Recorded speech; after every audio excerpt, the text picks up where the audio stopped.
तो जैसा कि बांग्लादेशी खिलाड़ी मुस्तफिजुर रहमान को केकेआर ने बाहर कर दिया है, जानकर हैरानी होगी कि जो ऑक्शन हुआ था जिसमें से करीब 7 से 8 खिलाड़ियों ने पार्टिसिपेट किया था, कुछ बेस्ट प्राइस रखे गए थे, लेकिन सिर्फ एक बांग्लादेश खिलाड़ी खरीदा गया था, वो भी 9 करोड़ से ज़्यादा की बोली में, और उसको भी बाहर का रास्ता दिखा दिया गया है। इस पर काफ़ी ज़्यादा पॉलिटिक्स भी हुई और कुछ संगठन ने जो कह रहे थे कि भाई बांग्लादेश में इतना सब कुछ हो रहा है, हिंदुओं को मारा जा रहा है, भगाया जा रहा है, जलाया जा रहा है, और हमारे यहाँ बांग्लादेशी खिलाड़ी को खिलाया जा रहा है, ऐसा क्यों?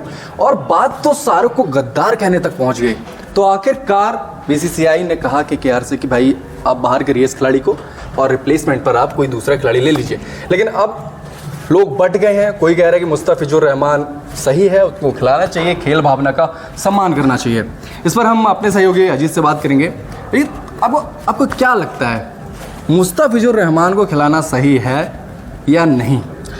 देखिए, अगर खेल के भावना से अगर देखें तो इसे मुस्तफिजुर को बाहर करना सही नहीं है, लेकिन अगर देश के भावनाओं को ध्यान में रखें, लोगों को भावनाओं को ध्यान में रखें, तो बांग्लादेश के खिलाड़ियों का विरोध हो रहा है। जैसे जिस तरीके से वहाँ पे बांग्लादेश में हिंदुओं को जलाया जा रहा है जिस तरीके से, तो इस बिहाफ पे एक प्रेशर पॉलिटिक्स कहा जाए, लोगों को मतलब खुश करने के लिए बीसीसीआई ने केकेआर को बोला होगा कि ये बाहर करो, क्योंकि ये मतलब आईपीएल को हो सकता है कि बहिष्कार करने लगे लोग कि मैं मतलब बेसिकली देखा जाएगा, अभी हमने कुछ सालों में ऐसी चीज़ें देखी हैं, जैसे कि पाकिस्तानी खिलाड़ी तो हमारे यहाँ खेलते ही नहीं है, नहीं खेलते, वो बैन ही है भाई जी, बिल्कुल। आप कोई किसी पाकिस्तानी खिलाड़ी को नहीं खिला सकते नहीं। लेकिन आपको क्या लगता है आने वाले दिनों में बांग्लादेश के साथ भी ऐसा ही कुछ होने वाला है? क्योंकि देखिए, आप एक चीज़ नोटिस करिए, पिछली बांग्लादेश के साथ हमारा टूर कब हुआ था? बांग्लादेश के साथ टूर होने वाला 2025 में, बिल्कुल, वुमेन्स वाला भी मेंस वाला भी, दोनों हमें कैंसिल करने पड़े। तो बांग्लादेश के साथ जो हमारे क्रिकेट के रिश्ते हैं वो किस दिशा में आगे बढ़ रहे हैं? देखिए, अगर हालिया हालात को देखें, अगर ये नहीं सुधरते हैं आने वाले समय में,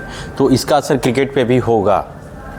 आने वाले रिश्ते अगर सुधरेंगे तो क्रिकेट में भी बेहतर होगा, और खिलाड़ियों को, पहले भी आप देखे होंगे कि कभी ऐसा नहीं हुआ कि बांग्लादेश के खिलाड़ी को बैन किया गया हो, तो जैसे पाकिस्तान का हाल हुआ, मतलब ऐसा बांग्लादेश के साथ भी हो सकता है अगर हालिया रिश्ते नहीं सुधरे तो। सोचने वाली बात है, 9 करोड़ से ज़्यादा की बोली, 7 से 8 खिलाड़ी थे, किसी पर भी इतना बड़ा दाव नहीं लगाया गया। मान लें कि कोई बांग्लादेशी खिलाड़ी खरीदे नहीं गए सिवाय मुस्तफिजुर रहमान को, उनको भी बड़ी रकम में खरीदा था केकेआर ने। देखिए, ये थोड़ा शॉकिंग है, क्योंकि शुरुआत के दिनों की अगर मुस्तफिजुर की बात करें तो शुरुआत के दिनों की जो वेरिएशंस थी बॉलिंग में, वो हालिया दिनों के अगर परफॉर्मेंस में अगर अब 2024-25 के अगर देखा जाए, बॉलिंग में वो वेरिएशन नहीं रहा। और पता नहीं केकेआर ने ऊंची बोली लगाकर, केकेआर पहले सीएसके में थे मुस्तफिजुर, केकेआर में आने से पहले 9 करोड़ 50 लाख की बोली, ये अपने आप में एक बड़ी रकम है। और हो सकता है कि केकेआर को लगा हो कि फिर से वो मतलब केकेआर के लिए कुछ अच्छा करेंगे, लेकिन अब तो बाहर कर दिया गया है उनको।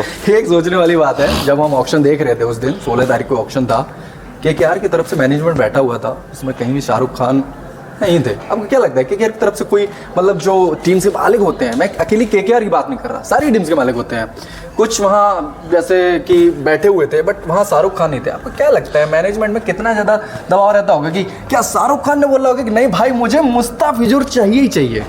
ऐसा हुआ है क्या? देखिए, अगर रिश्तों की बात करें तो मुस्तफिजुर से शाहरुख खान के रिश्ते काफ़ी अच्छे हैं। अच्छा, ऐसा क्या? और रिश्ते अच्छे हैं, और हो सकता है कि मैनेजमेंट को लगा हो कि कुछ अच्छा करेंगे इस बार। जैसे उन्होंने अगर हैदराबाद को जीत दिलाई थी उन्होंने, तो उस समय मुस्तफिजुर की जो बॉलिंग वेरिएशंस थी बहुत अच्छी थी, और सीएसके में भी पिछले सीजन में बहुत अच्छा किए थे। तो हो सकता था कि उस पर ज़्यादा मतलब डिपेंड होने के चक्कर में थे कि इसलिए 9 करोड़ 50 लाख रुपए खर्च किए हैं केकेआर ने। देखा ना, गद्दार कहे जाने लगे हैं शाहरुख खान। अभी हालिया राष्ट्रीय फिल्म पुरस्कार मिला था और अब उन्हें अपनी देशभक्ति का नहीं, हालांकि उसे गद्दार कहना सही नहीं है शाहरुख को, और उन्हें ये बताने की ज़रूरत नहीं है कि मैं भारतीय हूँ। और एक होता है लोगों के भावनाओं के साथ, मतलब थोड़ा सा खेल के साथ साथ भावनाएं जुड़ी हुई हैं, जिस तरीके से हिंदुओं के साथ मतलब जलाया जा रहा है, मारा जा रहा है, तो थोड़ी भावनाएं आहत हुई हैं, तो उससे बांग्लादेश खिलाड़ी को जोड़ा गया। और बांग्लादेश केकेआर थी, मुस्तफिजुर केकेआर में थे, और केकेआर के मालिक शाहरुख खान, इसलिए उन पर थोड़ा सा प्रेशर पॉलिटिक्स का ये मतलब नतीजा है कि मुस्तफिजुर बाहर हुए हैं। देखिए, जब हमने देखा ऑपरेशन सिंदूर की वजह भारत पाकिस्तान का मैच हुआ था, तो बहुत सारे लोग बट गए थे कि भाई पाकिस्तान के साथ मैच होना चाहिए, नहीं होना चाहिए। बहुत सारे लोग थे, लेकिन हमने अभी बांग्लादेश के साथ अभी ये इशू चल रहा था, हमने ना एक वर्ग देखा कि भाई एक वर्ग तो कह रहा था कि मुस्तफिजुर रहमान को बाहर निकालो, बट हमने दूसरा वर्ग इतना बड़ा नहीं देखा कि खिलाना चाहिए। इस बार हमने ये बदलाव देखा है, लोग जो सेंटिमेंट्स लोगों के वो रिस्पेक्ट की जा रही है। जैसे कि हमने एक मुस्लिम थे, नेता हैं बड़े, उनको कहते हुए सुना था कि भाई लोगों के सेंटिमेंट्स हैं, उनका सम्मान किया जाना चाहिए, वैसा किया गया है, ठीक है, लेकिन शाहरुख को गद्दार बताया जाना बिल्कुल गलत है। तो कुल मिलाकर बात यह कि बांग्लादेश के साथ हमारे क्रिकेट के जो रिश्ते हैं वो बिगड़ रहे हैं। पाकिस्तान के साथ तो पहले से ही बिगड़े हुए हैं, बांग्लादेश के साथ अभी हमारे क्रिकेट के रिश्ते किस दिशा में जा रहे हैं ये तो वक्त ही बताएगा।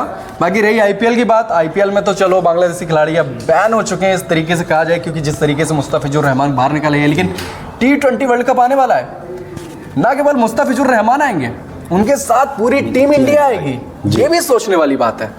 तो जिस तरीके से अगर पाकिस्तान के साथ, मैं कहता हूं कि जिस तरीके से ऑपरेशन सिंदूर के बाद ये रिश्ते डैमेज हुए क्रिकेट के लिहाज से, मतलब हैंडशेक नहीं करना, खिलाड़ियों को एक दूसरे से नहीं मिलना, तो ये तनाव अब ये देखने वाली बात होगी आने वाले समय में। अगर हालात नहीं सुधरते हैं तो क्या ये तनाव क्रिकेट के पिच पे भी देखने को मिलेगा जब बांग्लादेश की टीम वर्ल्ड कप खेलने के लिए, T20 खेलने के लिए इंडिया आएगी? बड़ा सवाल है। तो क्या ये तनाव फिर देखने को मिलेगा, या खिलाड़ी टॉस के बाद हाथ नहीं मिलाएंगे, बात नहीं करेंगे, हार जीत के बाद कोई एक दूसरे से नहीं मिलेगा? तो ये तनाव हो सकता है कि देखने को मिले अगर हालात नहीं सुधरे तो कुल मिला के अब देखिए कि मुस्तफिजुर रहमान बाहर निकाले जा चुके हैं। लोग क्रिटिसाइज कर रहे हैं कि खेल के साथ ऐसा नहीं होना चाहिए, खेल और पॉलिटिक्स को मिक्स नहीं करना चाहिए।